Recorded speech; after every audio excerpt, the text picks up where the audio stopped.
Hello, everybody. Welcome to Dymocks Chapter 1. I'm Natasha Lester, and I'm here to talk to you tonight about The Paris Secret. Thank you so much for joining me from wherever you are. I hope that everyone out there is well and safe at the moment. I know it's been a pretty crazy time. Big thank you to Dymocks for hosting this event tonight. I know that I've been following along and watching some of the authors speaking, and it's been wonderful to see international authors and Australian authors all coming together to talk about their books. So I hope that you enjoy tonight. As I say, I will be talking about my brand new book, The Paris Secret. So let's get started. I thought I would first just talk very briefly about how I got into writing, because The Paris Secret is my 5th historical novel, but I have another book that not very many people know about. It has never made it to any bestseller lists, and it has never made it into a bookshop, but it's called Mr. Men Go on a Picnic. And I wrote this, my mum says, when I was about 7 or 8 years old. And this was basically what I did throughout my entire childhood. I was either writing little books like this, or I had my nose buried in books reading them. And I just loved that feeling of being completely lost in a book. And I thought, wow, imagine how wonderful it would be to be able to create that feeling for other readers. And so I guess you could say that from the moment I was young, my dream of being a writer was right there with me from the outset. But when I left high school, all those many years ago, there weren't creative writing degrees available at universities in the way they are now. And so I guess I didn't really know how to become a writer. You know, I knew that if you wanted to be a teacher or a doctor, you did a teaching degree or a medical degree, and then you became a teacher or a doctor. But I had no idea at all how I could become a writer. So I asked my dad for advice, and my dad's an accountant, so you might be able to see where this story is going. He suggested what every writer should absolutely do, that I should do a Bachelor of Commerce. So I did, but I knew that I wasn't going to sell my soul over to the devils of accounting. I enrolled in a marketing and public relations major instead, because I could see that there was an element of writing in those kind of specialties. And so I worked in marketing for about 10 years. My last job was over in Melbourne working for L'Oreal Paris as the marketing manager for Maybelline Cosmetics, which was a wonderful job. I had more shades of lipstick than any woman could ever use in an entire lifetime. So that was lots of fun, but I still had that writing dream in my heart. And then I had to come back to Perth. My husband had followed me to Melbourne for my job. He had to come back to Perth, which is where we both live, for his job. So it was only fair that I came with him. And it was one of those moments where you kind of get to change what you're doing in your life. And I decided that rather than go back and get another marketing job, I would actually go back to university and be the mature age student, the one who puts up their hand and asks all the questions. That was me. I went back and did a Master of Creative Writing, and I wrote my very first book as part of my master's thesis. And basically everything kind of went along from there. That makes it sound much more simplistic than it really was. There were lots of downs and lots of ups. It was a real roller coaster ride, but I loved every moment of it. And I suppose for the last 3 years or so, I've been lucky enough to be able to be a full-time writer. And it's just so wonderful to wake up in the morning and realize I'm living my dream. And I can see from Pamela, who's saying her mum told her to do accounting as well, and she wanted to be a paleontologist.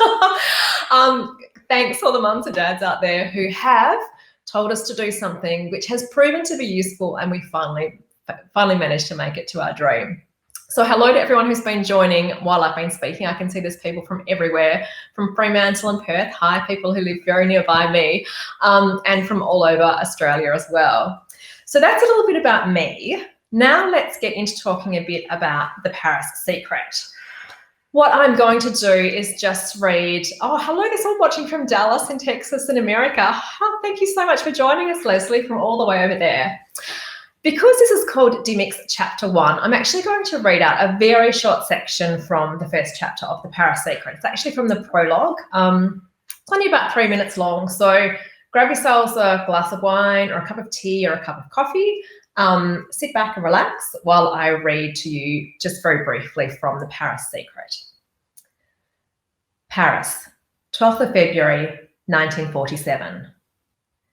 In a grand townhouse at 30 Avenue Montaigne, Margot Jourdan is helped into an ivory silk shantung jacket with a padded and flared peplum and a pleated black wool skirt. The skirt falls shockingly all the way to mid-calf, such an excess of fabric for a post-ration world. A strand of pearls is placed around her neck, and she is finished off with a wide-brimmed hat and black gloves. Madame Raymond spins Margot around as if she were a ballerina in a music box and allows her chin to fall just once into a satisfied nod. She indicates with her arm that Margot should step through the doorway of the cabine and into the salon. Thus, the legendary Dior bar suit is conveyed via Margot's body to an unsuspecting world. In the grand salon, a crowd of elegant Parisians, Jean Cocteau, Michel de Brunhoff from Vogue, and Marie-Louise Busquet from Harper's Bazaar, sit shoulder to shoulder with barely any room between them for breath. Some people are standing against the wall and others line the staircase. Such has been the demand for tickets to this show, which canny profiteers have sold to the clamorous for more than it costs to buy black market butter. The salon wears its muted palette of pearl grey and white as subtly as a concealed zipper. The Louis XVI medallion chairs, the gilt picture frames topped with fontange bows, and the Belle Epoque chandeliers all seem to declare that time has stopped and it would be best to pay attention. Unfurled fans rustle like premature applause, and the air is scented with perfume and gauloise and anticipation. Everywhere, skins are a-tingle. As Margot glides along, she hears gasps, sees heads lean forward and hands twitch as if they wish to skim the ennuied curves of her suit. She completes her circuit and passes through the grey satin curtain, behind which stands Christian Dior, the man who stitches seams with magic. 80 years hence, should one be asked to name a couturier, his will be the first name spoken. But that is all still to come. The finale is, naturally, a wedding gown. Margot stands perfectly still while she is dressed. Then she steps back into the salon, and the collective intake of breath is so violent it almost depletes the room of oxygen. For Margot appears to be wearing a full-blown white rose plucked at its moment of true perfection. Or at least that is the illusion she pervades in her voluminous skirt, a lavishness, no, a prodigality of silk, billowing like optimism around her before funneling in at the waist to a span of just 20 inches, a requirement for any Christian Dior model. Of course, none of the spectators know that Margot only possesses such a waist because of years of deprivation, that it is a legacy of a time when such a gown would have been as shocking as the sun appearing in a midnight sky. But it does no one any good to recall what can never be undone, so Margot concentrates on her feet, walking slowly enough for the crowd to apprehend that what they are seeing is extraordinary, but also fast enough that she has gone too soon, leaving yearning cast behind her like a shadow. There is hardly enough space amongst all the people for the gown's stupendous skirt, and it brushes against one of the tall, white columned ashtrays. Nobody except Margot notices the ash spill to the floor. Nobody notices either that it is minus 14 degrees outside and that Paris has been shivering through a winter of post-war electricity rations and coal shortages. Christian's dress has the power of erasure. As she exits the salon, the applause is so thunderous it could rouse the dead. But Margot knows nothing will ever rouse her dead. So that is a short extract from the prologue of The Paris Secret. Now let's get into talking a little bit more about the book. If I were, oh, thank you, Debbie, for saying that she liked the way I read the chapter. That's very lovely of you, thank you.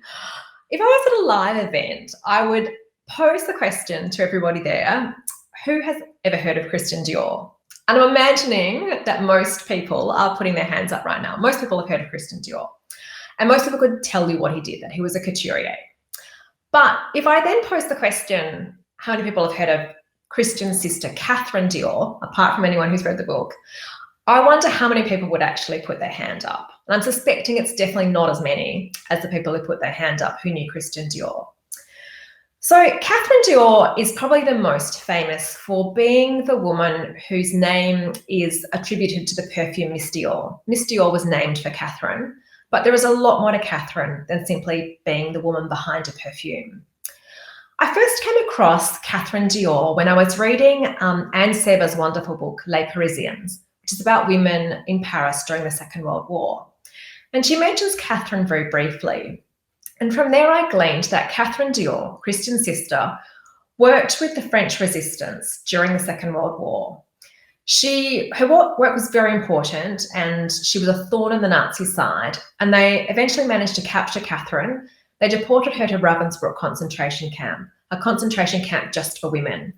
And she was one of the very lucky few who emerged from the camp at the end of the war, barely alive, emaciated, terribly unwell.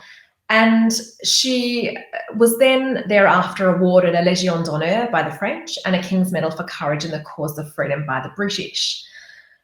And when I read about that, the terrible injustice of what and who the world remembers really struck me. Her brother, who once made dresses, is so famous that most people, if asked to name a couturier, would say the name Christian Dior. But his sister Catherine, who is arguably the true heroine, is someone not many people have ever heard of. And so I immediately knew that I had to write about this woman. I had to bring Catherine back to people's notice and show people how brave and courageous she was. A resistance fighter who fought for freedom, who was imprisoned for her beliefs, but who survived and lived to tell the tale. So my quest to uncover more about Catherine, to be able to write about her, took me all over the world. And it was a tricky quest because Catherine didn't speak a lot about her wartime activities while she was alive. So my first stop was in Paris, where I went to the Couturier de Rêve exhibition at the Musée des Arts Décoratifs. And there was lots of beautiful gowns, obviously, which I'll talk about a bit later, at that exhibition. But there was also, amidst the glamour, one very small piece of paper that caught my eye. It was a letter from Christian Dior, which you can see on the screen there now, to a friend of his, advising him that Catherine had just been released from the concentration camp she'd been imprisoned in for about 9 months. That letter is dated April 1945. You probably can't quite see that on the screen there. But this was the first piece of concrete evidence I saw anywhere that this story about Catherine was actually true. And here was this letter from Christian all about Catherine. So the letter was a fantastic find for me as a researcher, but it also raised so many more questions. The letter was dated April 1945, but what had happened to Catherine in the preceding years while she was working with the resistance and while she was at Ravensbrück? So I wanted to find some more answers to those questions. And so I headed up to Granville, a little town in Normandy in France, where the ex-Dior family home, Villa Les Rumes, is located. It's this beautiful home. You'll be able to see a picture of it on the screen in just a moment. It's this little pink and grey bonbon. It sits perched on top of a cliff, and it's now a museum dedicated to the Diors. So this museum was fantastic from the perspective of finding out about Catherine as a child. There was lots of photographs of her as a child, one of which we saw earlier. And also I was able to see her bedroom and where she lived and the gardens that fueled her lifetime love of flowers. But once again, there was nothing in the middle. There was child Catherine, there was kind of post-war Catherine, and then there was a span of kind of empty years. Now, I had to therefore use quite a lot of imagination when bringing Catherine into the Paris secret, because there wasn't much on the historical record. And so when there isn't much there, you kind of have to imagine and fill the gaps based on the available information that you had. And so that's what I did in the Paris secret, because I desperately wanted people to know about this other, arguably more important Dior sibling. So I hope that you enjoy finding out a bit more about Catherine if you read The Paris Secret, which I'll just give you a brief summary of now that we've talked a little bit about the inspiration behind the book. So The Paris Secret actually opens with a young woman called Kat in contemporary times walking into a cottage down in Cornwall. Her grandmother has told Kat that she owns this cottage in Cornwall that Kat has never heard of. And she wants Kat to pay a visit to the cottage and have a look through it to see if there is anything going astray in the cottage, insects and rodents and that kind of thing. So Kat is walking through the cottage in a very kind of bemused state, having not known the cottage existed. And then in the very last bedroom, she opens a wardrobe and discovers 65 haute couture Christian Dior gowns, one gown for every year, dating back to the very first collection in 1947. And you can see some of those gowns up on the screen now. So obviously Kat is completely stunned because these gowns are marvelous, as you can see. And she wonders how on earth her grandmother could possibly have come by this extraordinary collection of Dior gowns. So Kat makes it her goal to kind of find out more about the gowns and how they're connected to her grandmother. And that journey takes her through to the story of Catherine Dior. It also takes Kat through to the story of a group of amazing female pilots who flew the RAF's planes during the Second World War. And both of these things, Catherine Dior and the pilots, are somehow connected to her grandmother, she discovers. And so I'm going to talk to you a little bit more about that Dior connection in the book and also a little bit more about the pilots as we go through this evening. So let's start off with Dior because there's quite an extraordinary link between Dior and Australia that I had no idea about until I went to the Dior exhibition at the NGV in Melbourne in 2017. And yes, Christine, those gowns are spectacular, aren't they? It was lots of fun choosing 65 gowns to go in the book to be found in Kat's kind of mysterious wardrobe. So at the NGV in Melbourne, I discovered that if you were to ask most people, where was the very first city outside of Paris to show Christian Dior's gowns, I would have said prior to going to this exhibition, it was probably London or New York or somewhere like that.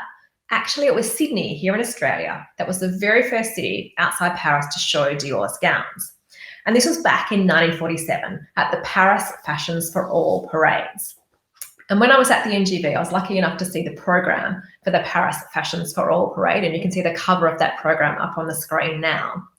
So these parades, this was the very first time fashions had ever come to Australia immediately from Paris, straight after they'd been shown in the salons on the Avenue Montaigne. In these parades, there were lots of French designers shown, and there were just 4 Christian Dior ensembles shown in these parades. David Jones was the store that hosted the Paris Fashions for All parades, and they transformed the entire 4th floor of the store into a Parisian salon where the models paraded through the room. These models were feted. They were widely featured in newspapers, as you can see there on the screen. Thank you to Trove for keeping these amazing newspaper articles for me to read through. They were photographed stepping off aeroplanes, they were photographed going down to the beach, they were photographed walking down the street. There were movies shown about all the preparations behind the parades. It was this extraordinary, astonishing spectacle. And then the shows were held. 2 shows a day, twice a day, all of them sold out well beforehand. And amongst the Balenciaga and the Maggie Roof, there were these 4 Christian Dior ensembles. And they were so extraordinary for Australian consumers who hadn't seen full skirts and a lavish use of fabric for years because of the war. And they were stunned and immediately fell in love with Christian Dior's designs. They embraced them with open arms, in fact, with this look called the New Look. And therefore, thereafter, Australia actually became one of Dior's biggest markets in the world because these Australian consumers fell in love with these 4 Dior gowns back in 1947. So as soon as I found out about this, I knew that I wanted to write about those 4 Dior gowns and that very first parade, the Paris Fashions for All parade in the Paris Secret. So you'll find there's a connection to those Australian parades in the book as well. But not content with kind of, throwing Catherine Dior and some Dior parades in Sydney in 1947 into the book, I wanted to throw just a little bit more in because I had also, while I was researching my previous book, The French Photographer, I'd come across this other fascinating fact that my mind had immediately latched onto and wanted to find out more about. And it was that there was a group of women who flew for an organisation called the Air Transport Auxiliary during the Second World War in England, and they flew the RAF's planes throughout the war. And you can see a photograph of those women coming up onto the screen now. And as I researched these women, I was completely amazed because really, given what I discovered about them, I would have to say, hand on heart, that they were some of the bravest women who were working during the war for the war effort. So basically their job was to fly the planes from factories and maintenance units to RAF bases. Now, this was at a time, bearing in mind, that a lot of women didn't actually drive cars in the 1940s, but these women flew aeroplanes. And they were seen to be very outrageous, completely outside the normal. And it was very difficult for them to be accepted by the RAF initially. They faced a lot of prejudice and a lot of discrimination. But also, the job they had to do was just plain dangerous. So to fly these aeroplanes, they were not allowed to use any navigation aids. They were not allowed to use radio to call in to find out where they were or to find out if the weather had changed. They were simply given a compass and a map and told to fly from this maintenance unit to this RAF base using the Roman roads, the old Roman roads of Britain, as their kind of location markers, and to follow the railroads to get them from one side of England to the other. Can you imagine a pilot these days being given a compass and a map and told to fly from Perth to Sydney? I mean, it's extraordinary. It just wouldn't happen. But back in the 1940s, that was exactly what these women were asked to do. So, of course, given that they had to kind of follow the railroads and these old Roman roads, they had to be able to see the ground at all times. So they were told to only fly if the cloud base was 800 feet or higher. But we're talking about England. English weather's not the most predictable of weathers, I wouldn't have thought, and cloud is a fairly common occurrence in England. And so it's very hard to fly under the cloud base if it's a very cloudy day. Often the women would set out for a day of ferrying a plane. The weather would be clear, but halfway through the flight, the clouds would descend and they'd be stuck in the cloud, unable to see the ground below them. And so many of them died flying into hills, flying on until their plane ran out of fuel and they crashed into the sea because they were unable to radio in to ask for help, and they had no navigation aids to be able to find their way out of the cloud. Some of these women were even shot at by the Luftwaffe. Quite an extraordinary experience. And to think that they did this for 5 years, pretty much unheralded, it's quite amazing. But as if that wasn't bad enough, the RAF, as I mentioned, were very against the idea of women flying their planes. And at the beginning, there was a quite intense campaign, I guess you could say, waged by the men to try to frighten the women away. Lots of letters to the editor were written calling the women disgusting and shameful and all kinds of names like that. And then the RAF decided that a way to perhaps make life even more uncomfortable for the women than it already was to ask them to fly open cockpit aeroplanes. So an open cockpit plane is one where you're basically out in the open in the sky, you don't have any protective covering around you, to Scotland in the middle of winter. So the women were to fly for 4 hours in minus 30 degrees wind chill up to Scotland in an aeroplane. By the end of a flight like that, they were so cold that they actually couldn't move and they had to be lifted bodily out of the aeroplanes.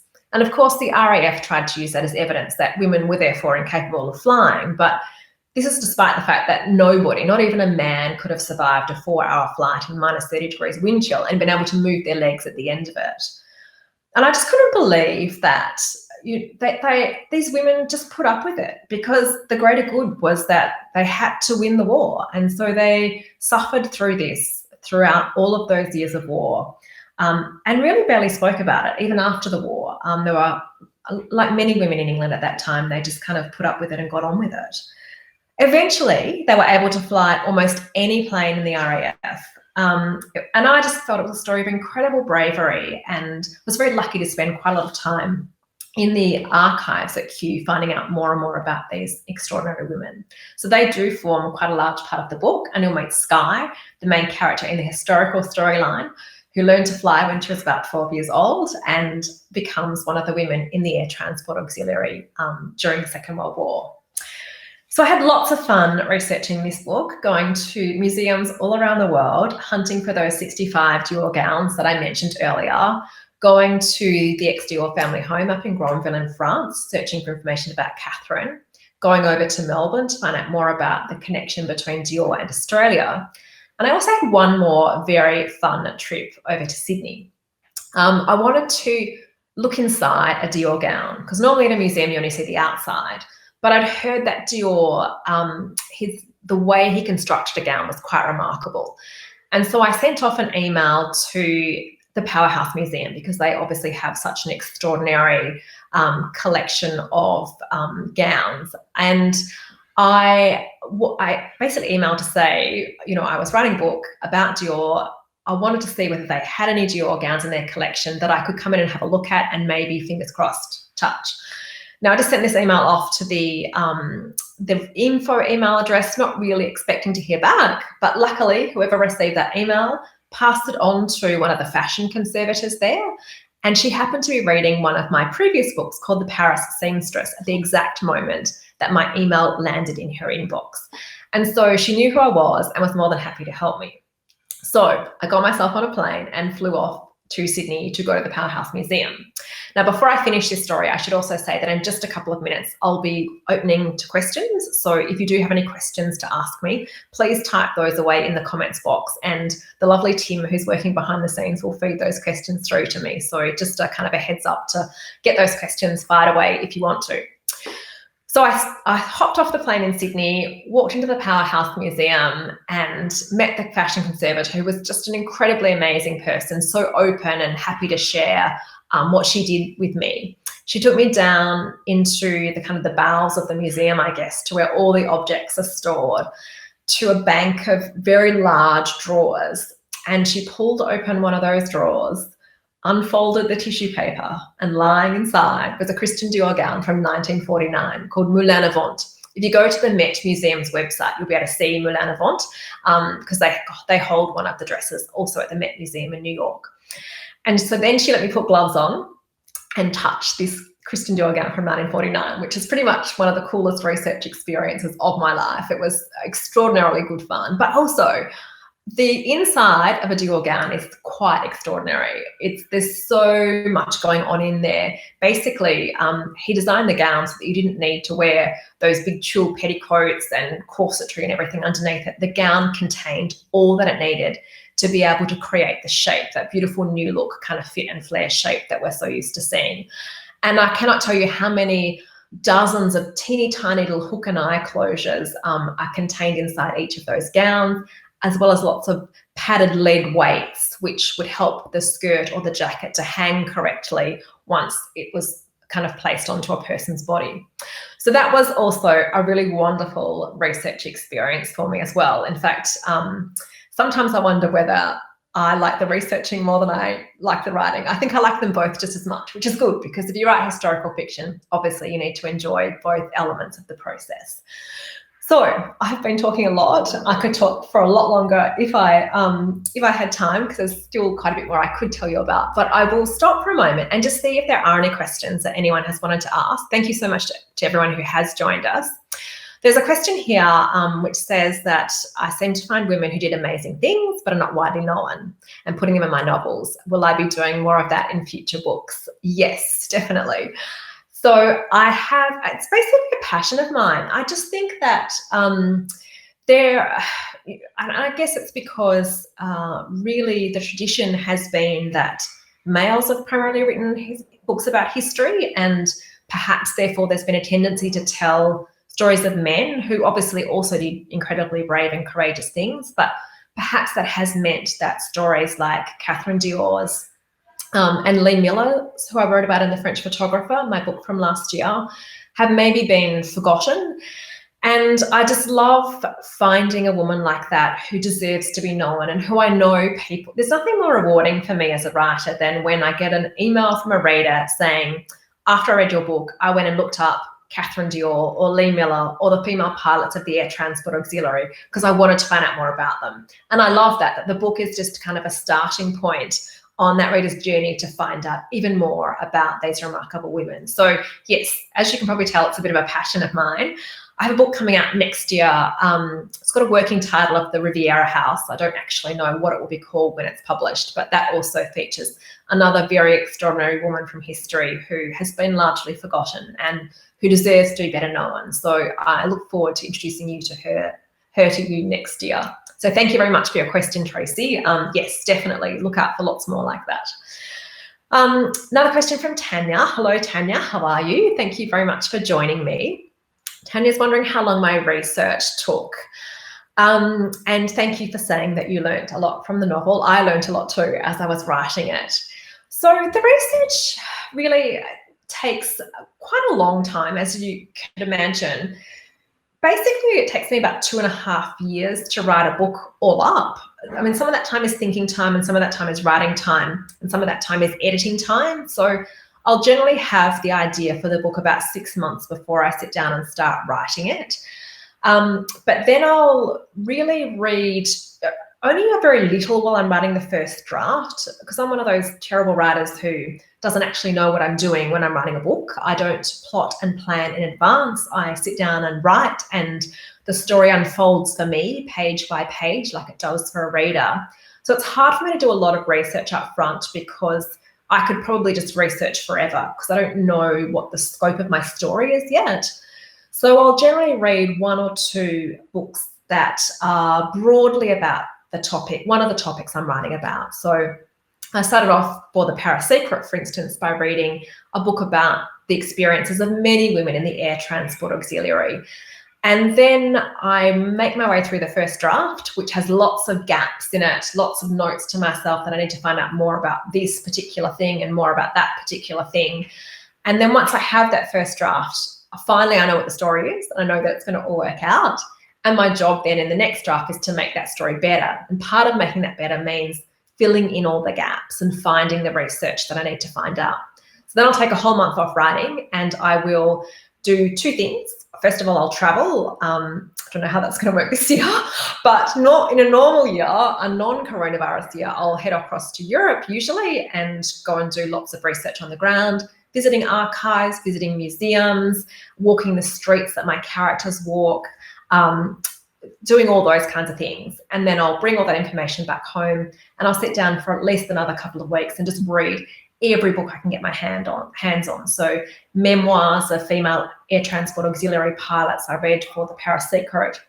I read a lot about Christian Dior. I read a lot about a group of male pilots actually who feature in the book too, who are called the Moonlight Squadrons.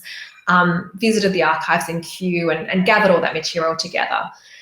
Then once I've done all of that, I'll sit down and rewrite the book, probably about 3 or 4 times thereafter. And that whole time I'll still be continuing to read as I rewrite, because there's always more sources that you find when you get to the end of the book and you read the bibliography, you find something else that you need to read. So it's basically a year-long research process, but I'm not solidly researching that whole time. It's kind of broken up into bits. So I hope that answered your question, Tanya. Thank you very much for asking it. So hopefully there's some more questions. Yes, from Sue. What did you enjoy most about writing this book? Oh, that's a tricky question. So quite a few things. I mean, obviously, as I said, you know, my main character, Kat, walks into her grandmother's cottage and finds this incredible wardrobe of 65 haute couture gowns by Dior. And so those Dior gowns are all based on real gowns, some of which we saw some photos of earlier.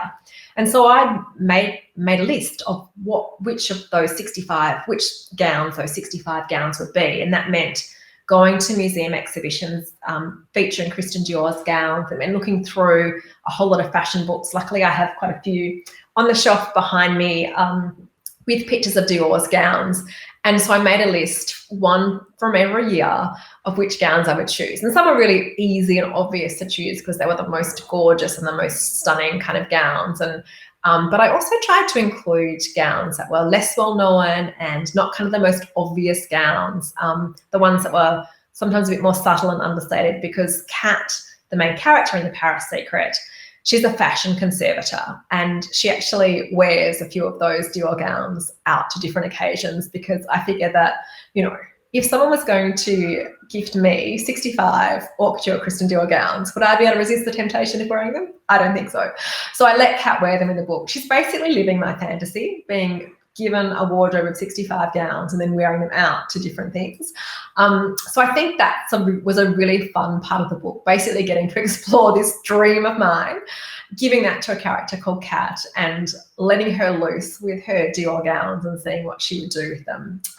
There's one scene where she wears the red gown that we showed a photo of earlier. It's a very long, red, beautiful Dior ball gown. It's my favourite of all the Dior gowns. And so I had a lot of fun writing the scene in which she wears that gown out to a party one night. So thank you very much, Sue, for that excellent question. So as I say, please do type your questions into the comments field because I'd love to answer any more. And there's the beautiful red ball gown that I was just talking about. Which of the original gowns is your favourite? Well, that would be it right there on the screen. I just think that so this is, interestingly, this is not a very old gown. This one is when Raf Simons was the creative director of the House of Dior in 2012, his very first collection with Dior, he designed this gown. If you want to know more about this gown and you want to see a little bit more about it, there's a brilliant documentary featuring Raf Simons' very first collection that was put out a few years ago. It's a beautiful documentary, and his first parade is just magnificent. He got some people to create flower walls. So all the walls around which the models parade are made of solid, real, live, living, fresh flowers. And it's the most stunning thing I've ever seen. And then in the middle of all the flowers, that red gown kind of parades past. And so I fell in love with that red gown when I saw that documentary, which was before I even had the idea for the Paris Secret. And then once I started writing the Paris Secret and realised I needed this fantasy wardrobe, it was definitely the first one to go into the book. So that one is definitely my favourite. But there are lots of other beautiful gowns by Dior, and I can recommend that documentary as a good place to start. How big was this cottage to house the 65 gowns? That's a very good question. So this cottage in Cornwall that I've been talking about, that's a good opportunity actually to just tell you a little bit about that cottage in Cornwall. So the book actually opens in the late 1920s when Skye, the main character in the historical storyline, is a child. And she lives in this house in Cornwall. And it's this rambling old cottage perched on the cliff top in a town called Porthleven. When I began writing the book, I had a very clear idea in my mind of what Skye's home would look like, her family home, where her mum and Skye and her sister Liberty lived. And it needed to be on top of a cliff. It needed to be not a beautiful, elegant mansion. It needed to be something a little bit run down, a little bit ramshackle, but with lots of character. And there needed to be an amazing cove or beach down below at the bottom of the cliff. And so I described what I wanted Skye's home to be and what I wanted her kind of beach to look like. And then when I was doing my research, I went to Cornwall, and along with my 3 trusty research assistants, otherwise known as my 3 beautiful children, we drove around to all the little towns in Cornwall looking for the right town to be Skye's home. And so we drove to some of the obvious places like Penzance and St Ives, but they're all too big and just they didn't have the right feel about them. And then we were driving along down sort of on the south coast of Cornwall, and I don't know what made me drive into this town, Porthleven, but I just was, giving anything a try. And I drove in, and the first thing I saw was this very deserted, so not derelict looking pier, but moody kind of pier stretching out into the water. And I thought, wow, that's quite cool. I want to go and have a look at that. So I got out of the car, and then above us there was this beautiful crescent of old houses, which you should go and have a look on my website. There's a photograph of these houses on my website. And so I was like, oh, I'm liking this town more and more. Then I walked out to the end of the pier and stood looking back across the coastline. And the coastline curved around in this deserted kind of beach with a beautiful cove with sand. And then at the top of the cliff, there was this cottage perched up there. I thought, oh my God, this is my imagination come to life. So I then got in the car and drove around to that cottage on the cliff top. And there was actually 3 cottages there, but I've made only 1 in my book. And I got out of the car with my phone, and I then proceeded for the next half an hour to take lots of photos of this cottage perched on top of the cliff. So I have in the acknowledgements of my book apologised to whoever actually does own that cottage in Porthleven for traipsing around their house taking photographs of it for half an hour back in 2017. But it was all for the good of my book. So the cottage was big enough, definitely, to house those 65 gowns. Nothing made up in my fiction. But thank you very much for your question, Maria. That was definitely a very practical question to ask. And it gave me a chance to tell you my Cornwall story too, which was fantastic. Jocasta, I hope I have pronounced that correctly, has asked whether I have a special connection with France. And I've always loved France. When I was in high school, I studied the French language up until I was in year 12. And then I continued with my French lessons after year 12 while I was at university and while I started working. And then, as I mentioned earlier in the piece, one of my jobs when I was working in marketing was with L'Oréal Paris, so a French company over in Melbourne. And I used to have to translate the packaging that came from France into English. So I had an excellent vocabulary of French makeup terminology, skincare, body care, the works. And also while I was there, it was encouraged that we take French lessons. So I continued again with my French lessons. And really while I was working there, I became quite fluent, I think, in French. And I think maybe my love of the country came from my love of the language. And I traveled there a couple of times when I was in my 20s, and then lived in London for a couple of years, and went to Paris quite a bit while I was living in London, and just fell in love with the city. It's just a stunning city, so much beauty, so much history, so many amazing museums. The streets, just walking down the streets are like walking through a museum. So yes, I don't have familial connections to France or anything like that, but it was just, I guess, a love born of studying the language in high school, and a love that I've continued with from then on. And as the more research I do for each book, the more I'm kind of drawn to those stories that take place with some kind of connection to France. So you'll find that again in next year's book too. So if you enjoy France, that's a good thing. But thank you very much for your question, Jocasta. It was lovely of you to ask that of me, because I'll take any opportunity to talk about France. And here's a question from Rebecca about whether I would ever set a historical novel in Australia.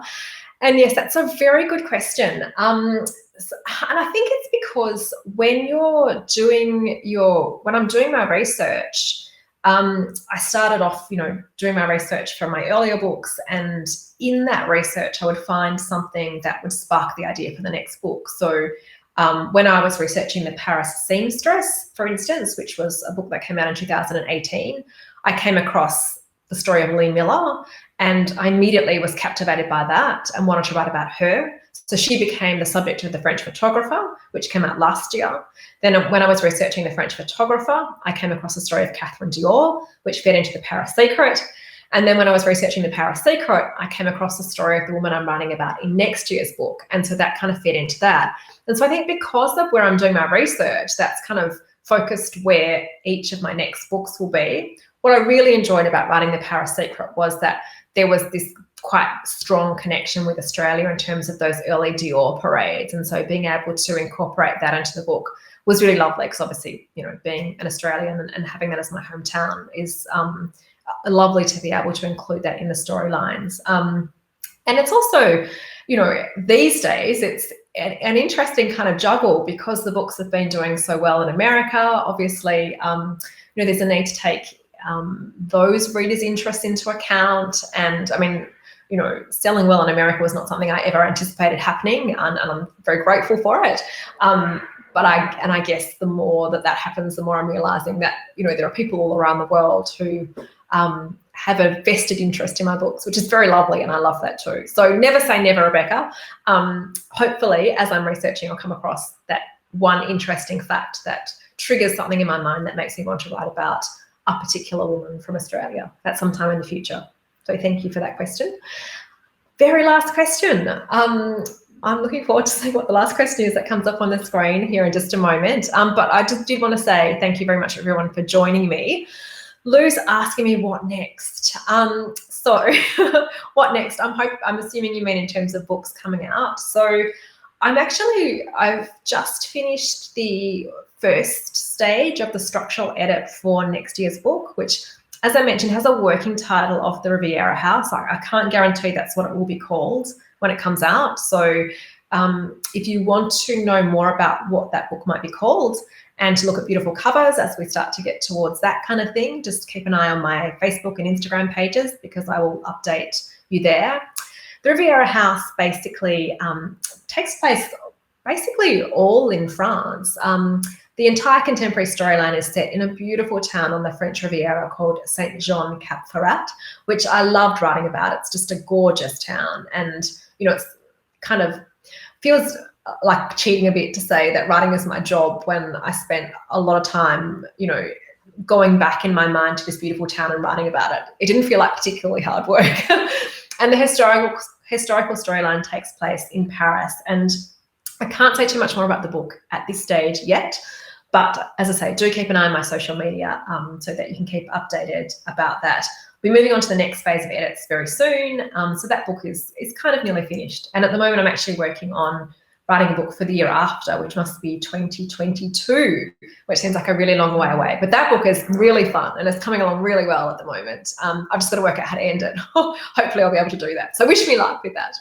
But thank you very much for that question as well, Lou. And thank you so much to everybody for joining me tonight. Thank you, Leslie, for saying that you're going to order the book now. I really appreciate that. If anyone does want to purchase the book, I would love it if you supported Dymocks, who has put this event on for us tonight and who is supporting authors in this beautiful way by allowing us to do these events now that we can't do face-to-face events. And I'm really grateful to Dymocks for providing that opportunity. So would love it if you would support them by visiting one of their Dymocks bookstores and popping in and grabbing the book there, or purchasing it through Dymocks online.